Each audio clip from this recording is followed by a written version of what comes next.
অযোধ্যা থেকে বহিষ্কৃত হওয়া বনবাসীরা, প্রস্তুত হয়ে নাও নিজের মৃত্যুকে সম্মুখে দেখার জন্যে।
যুদ্ধ করার যোগ্যতা আছে এই বনবাসী সেনার।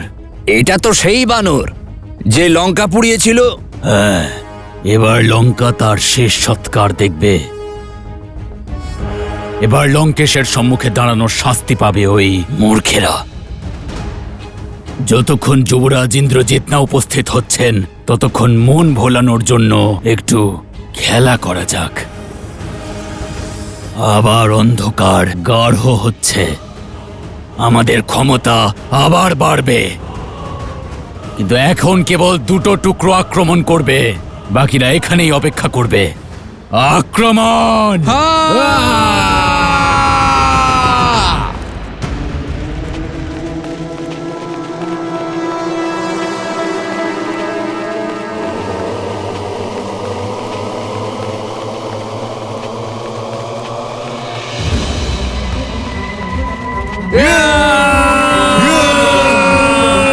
তোমরা কেউ ভয় পেও না বানর বীরগণ, শান্ত থাকো। আমাদের একতাই আমাদের শক্তি। আক্রমণ করো বানর বীরেরা, দেখিয়ে দাও শত্রুদের নিজের বল। দেখিয়ে দাও এই জগৎকে বানরদের প্রহার কতটা প্রবল হতে পারে। আক্রমণ করো বানর বীরেরা, আক্রমণ!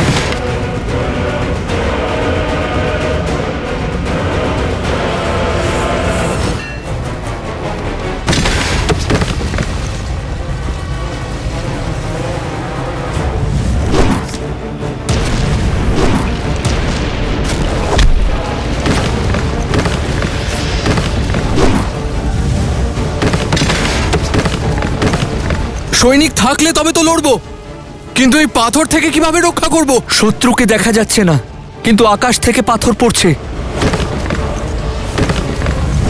লক্ষণ, পরিস্থিতি প্রতিকূল। আমাদের শীঘ্রই কিছু করতে হবে।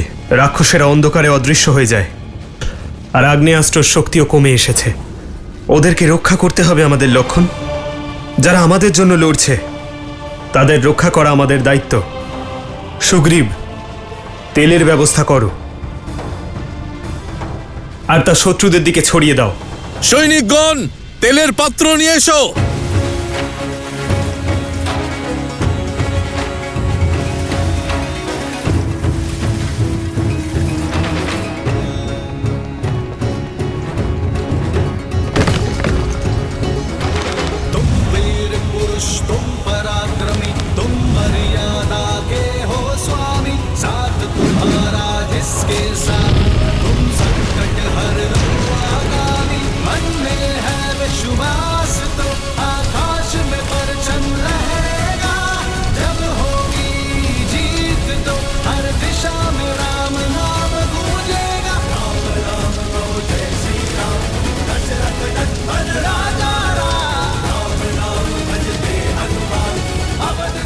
বানর বীরেরা, অন্ধকার দূর হয়েছে, শত্রুদের দেখতে পাচ্ছি, শুধু অগ্নি নিভে যাওয়ার অপেক্ষা।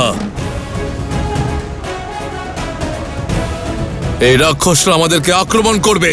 আমাদের এবার আক্রমণ করতে হবে। কিন্তু ভূমি তো উত্তপ্ত, আমরা আক্রমণ কিভাবে করব?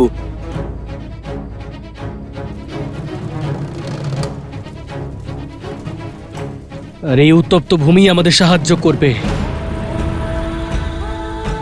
আমরা আক্রমণ করার একটি আভাস নির্মাণ করব। সমস্ত সৈন্য 10 পা পিছিয়ে এসো।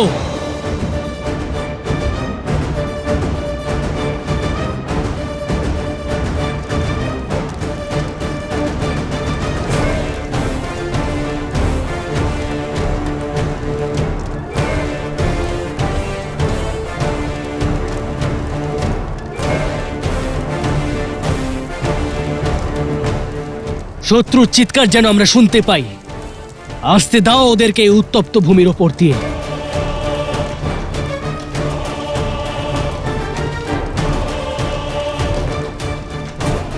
এই উত্তপ্ত ভূমি ওদের পায়ের ক্ষতি করবে আর আমাদের করবে সাহায্য। কেউ এগিয়ে এসে আক্রমণ করবে না যতক্ষণ না আমরা কোনো আদেশ দিচ্ছি।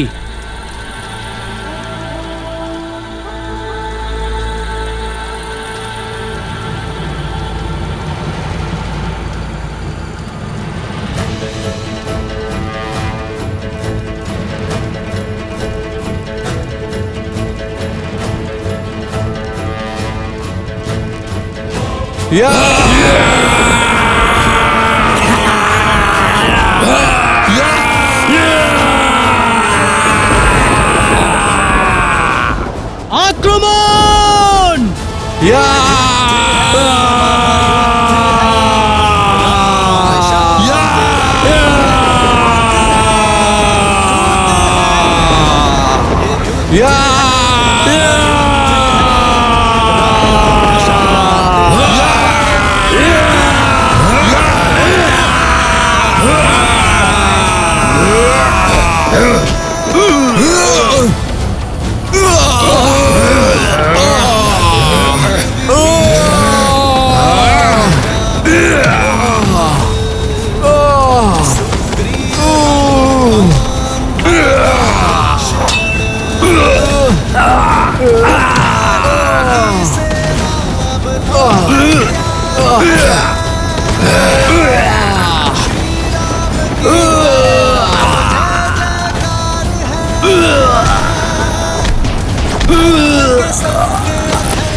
এই বানর তো খুবই শক্তিশালী।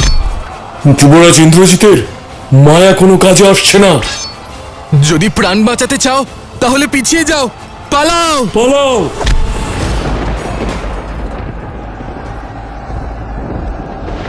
জয় শ্রীরাম! জয় শ্রীরাম! জয় শ্রীরাম! জয় শ্রীরাম! জয় শ্রীরাম! শ্রীরাম! জয় শ্রীরাম!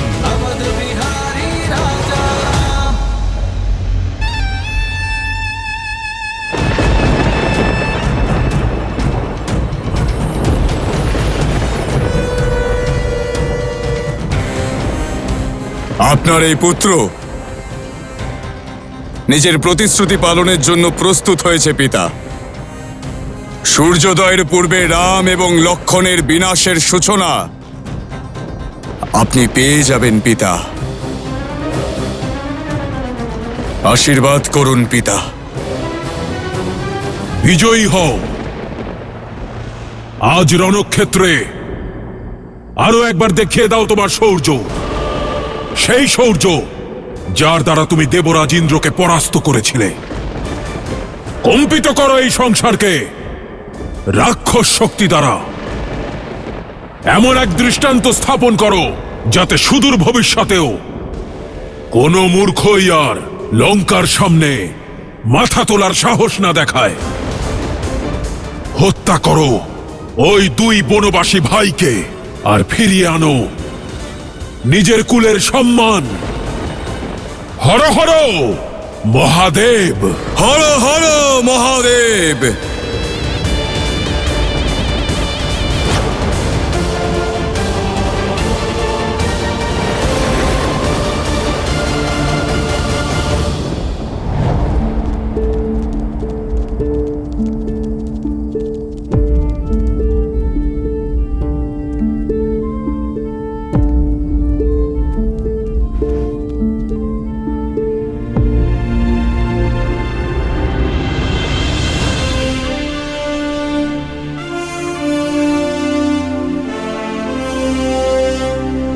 জয় শ্রীরাম, জয় শ্রীরাম।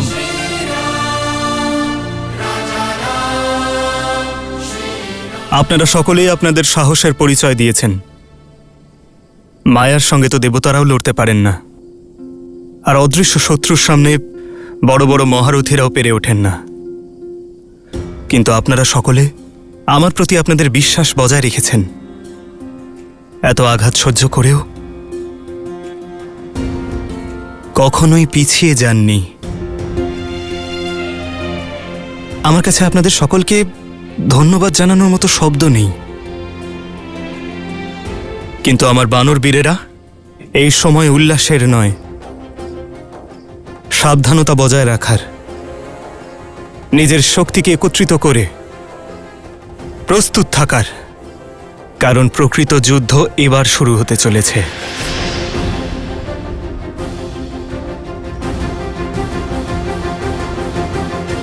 পিশাচ সৈন্যর আক্রমণ একটি আবরণ ছিল।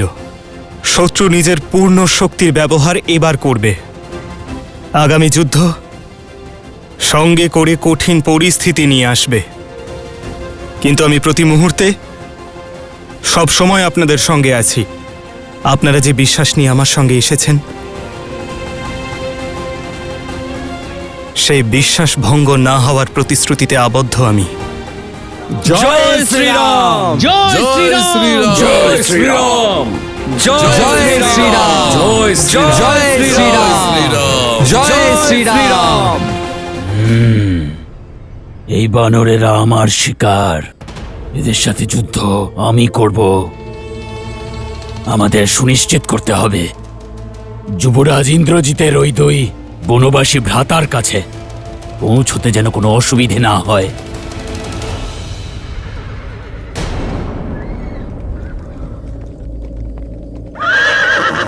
ওই দেখো, যুবরাজ ইন্দ্রজিতের রথ চলেছে।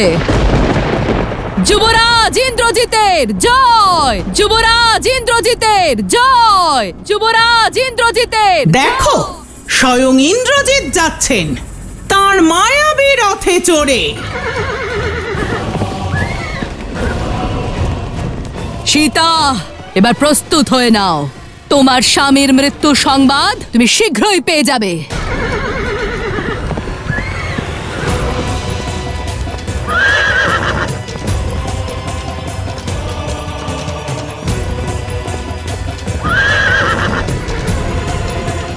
ওই দেখুন বীরগণ, নিজের পিতার অপমানের ভার নিজের কাঁধে নিয়ে ইন্দ্রজিৎ আসছে।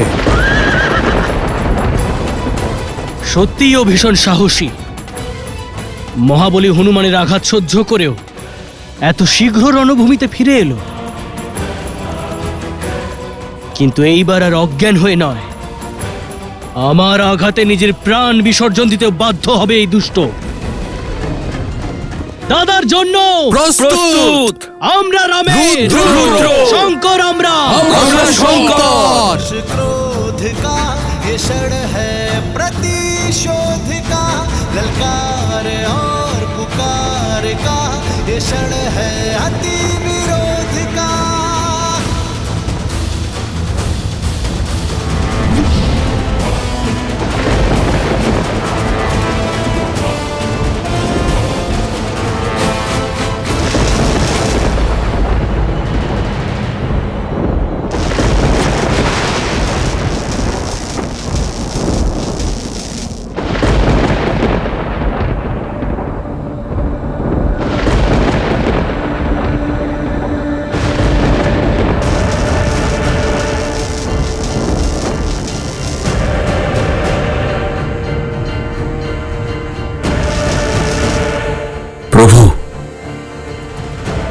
মেঘনাদ মায়া শক্তি ধারণ করে এসেছে। ওকে পরাজিত করা সহজ নয়। যুদ্ধ কখনোই সহজ হয় না বিভীষণ মশাই। সেই জন্য আমাদের সচেতন থাকতে হবে লক্ষণ। মনে রেখো, ও কেবল মেঘনাদই নয়, ও হলো ইন্দ্রজিৎ। মায়া ওর শক্তি। বানরবীরগণ, নিজেদের যথাস্থানে সতর্ক থাকুন।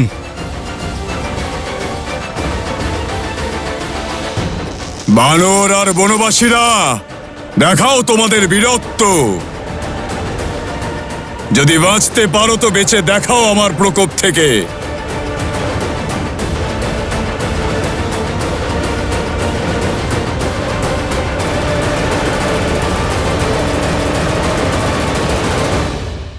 যদি সত্যি তুমি মহারথী হও তাহলে নিজের সমান কোনো মহারথীর সাথে যুদ্ধ করো। তোমাকেও আহ্বান জানাবো, আর তারপর তোমাকেও পরাস্ত করব।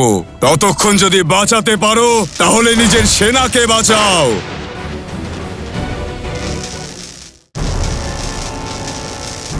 যদি সত্যি তুমি মহারথী হও তাহলে নিজের সমান কোনো মহারথীর সাথে যুদ্ধ করো। এই সামান্য সেনার উপর নিজের বল প্রয়োগ করে তুমি কেমন শৌর্য অর্জন করছো? কেবল মহারথী নয়, অতি মহারথী। নির্বোধ মানুষ, তুমি এতটুকুও জানো না যে নিজের শত্রুর শক্তি সর্বপ্রথম তার ভিত থেকে ভাঙতে হয়। কিন্তু তুমি চিন্তা করো না, আমি তোমাকেও আহ্বান জানাবো আর পরাস্তও করব। ততক্ষণ যদি বাঁচাতে পারো তাহলে নিজের সেনাকে বাঁচাও। আহ!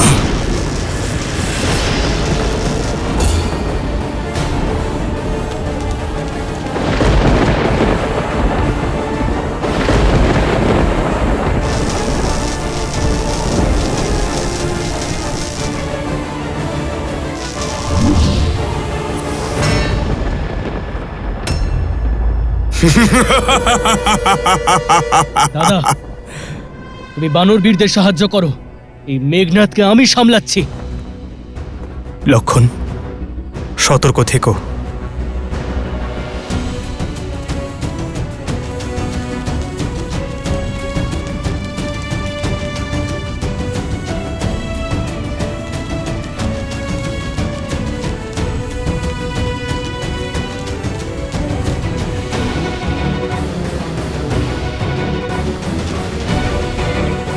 ভ্রাতা লক্ষণ, ওর সম্মুখে গেলে এখন বিপদ ঘটতে পারে।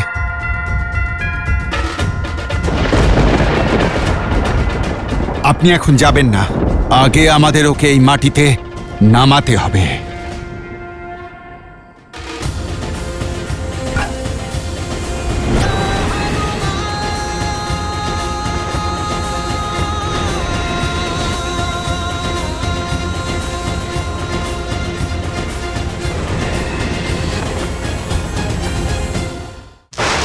মহাবলী হনুমান, সাবধান!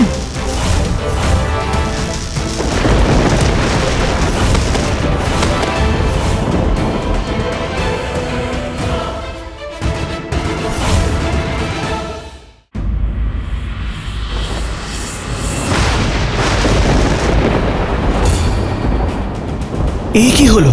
এ হলো মায়া।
মহাবলী হনুমান সাবধান!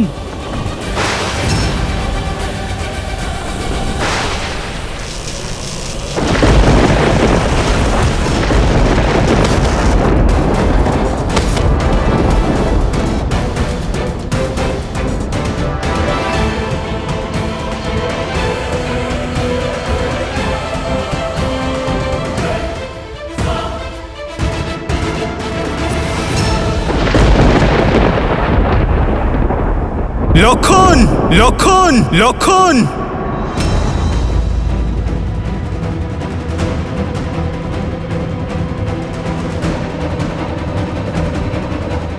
লক্ষণ! জাম্ববান, হনুমান ওঠো, ওঠো হনুমান, হনুমান ওঠো হনুমান, হনুমান। দাদা, মহাবলী হনুমানের ঔষধির প্রয়োজন, তুমি ওনাকে নিয়ে যাও। না লক্ষণ, হনুমানকে তুমি নিয়ে যাও। ইন্দ্রজিতের সম্মুখীন আমি হচ্ছি। না দাদা, ও আমাকে আহ্বান জানিয়েছে, তাই তার উত্তরও আমাকেই দিতে হবে, না হলে এই যে আমার মাথার উপর অনেক বড় কলঙ্ক হয়ে দেখা দেবে। না লক্ষণ, দাদা, তুমি আমায় এবার আমাকে অন্তত মেঘনাথের সম্মুখীন হতে দাও। কি হলো লক্ষণ? অনেক বড় বড় কথা বলছিলে না? দেখো দেখো নিজের এই অগণিত বানরদের, দেখো এদের এই দুর্দশা, দেখো এরা কেমন নিজেদের প্রাণের রক্ষা করার জন্য ভীতুদের মতো যুদ্ধক্ষেত্র ছেড়ে পালাচ্ছে। আর যুদ্ধের শেষ অবধি এরা শুধু হাতে গোনা কয়েকজন থাকবে, কেবল তোমাদের মতো বনবাসীদের জন্য। সকল বানরদের, সকল বানর এত যন্ত্রণাদায়ক মৃত্যু প্রাপ্ত হবে কেবল এই বনবাসীদের জন্য।